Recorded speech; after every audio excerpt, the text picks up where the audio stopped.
in April of this year, when Chilean President Gabriel Boric followed through on a campaign promise. And this promise was to instill greater government control over the lithium industry. And the reasoning being here is that it's a fast-growing industry. It's economically vital. As you mentioned, this access is important to the world. So very much there's an incentive to gain control there, and also from sort of an environmental regulatory standpoint, the government wants a higher degree of control. So the policy, the framework here is that moving forward, new and existing projects in Chile that are operating must hand over at least 51% ownership to the Chilean government. So, on the surface, a seismic shift. There is nuance here, though. It's not the traditional nationalization in that the government is coming in immediately and taking over projects and taking over assets. The government has asserted that it will respect pre-existing contracts, and that really comes into play for two major miners, SQM and Albemarle. SQM being a Chilean resource company, and Albemarle being domiciled in the United States but having lithium operations around the world, which are the two main operators in the region right now. But they do have contracts. Albemarle has a contract through 2043, whereas SQM has a contract through 2030. And happy to dive into, what that means for these companies exactly. But, in terms of immediate state control, we're not likely to see that. Albemarle has a contract that will last for another 20 years. So in our view, there's likely very minimal impact from this. And in the words of management for Albemarle, there's likely to be no, quote, no material impact on the business model. So, Albemarle seems fairly insulated from this, mechanism. SQM is a different story because, as mentioned, that contract is 2030, certainly several years left, but that becomes more of an existential type of idea. If you're not able to come to some agreement with the government, you're not going to be able to operate. So that's what they're doing. SQM has come to the negotiating table with the Chilean government.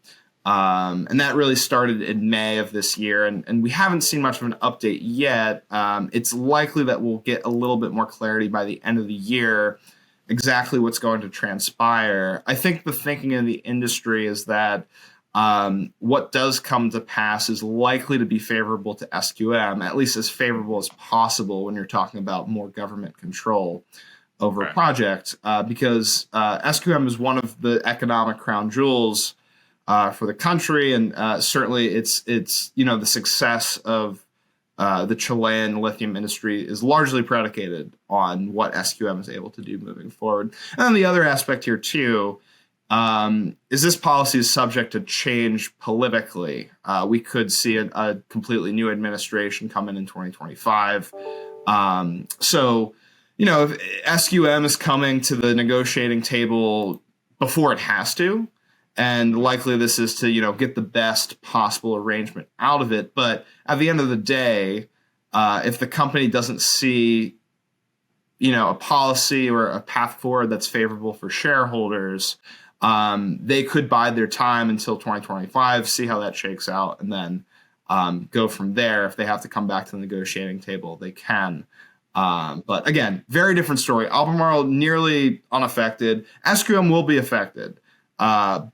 But in a way that we think will be as favorable as possible. I think that this component of the value chain, the South American lithium mining, is one of the parts that's most prone to, I think, shift in who the major market players are. So, and the big reason we're seeing this is from the regulatory environment. Is certainly there is a project pipeline in Chile, but there is a high degree of government regulation, which, certain operators feel comfortable with that type of environment and some don't. But ultimately, compared to Argentina or Brazil, as you mentioned, that have a much more aggressive policy framework in terms of trying to build out the lithium industry, you're likely to see Chile grow much slower than some of these markets, to the extent that you're likely to see Argentina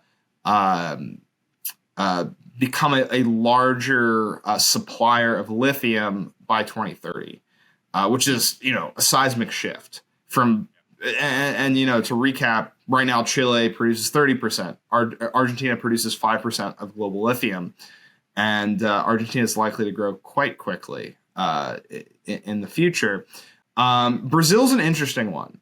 Brazil's also going to be a fast-growing area, albeit from a smaller base.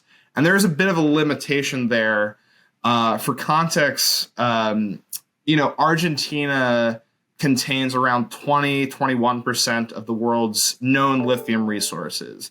Chile contains around 11%. Brazil contains less than 1%. So take those numbers with a grain of salt. Those identified resources aren't necessarily extraction ready or economical or anything, but you definitely will see more growth from Brazil, likely led by Sigma Lithium, which is a junior miner that actually just began production this year. But you could expect Sigma Lithium to account for most of that market moving forward. But we would look at Argentina and Brazil as the quicker growing components of the Latin America lithium market.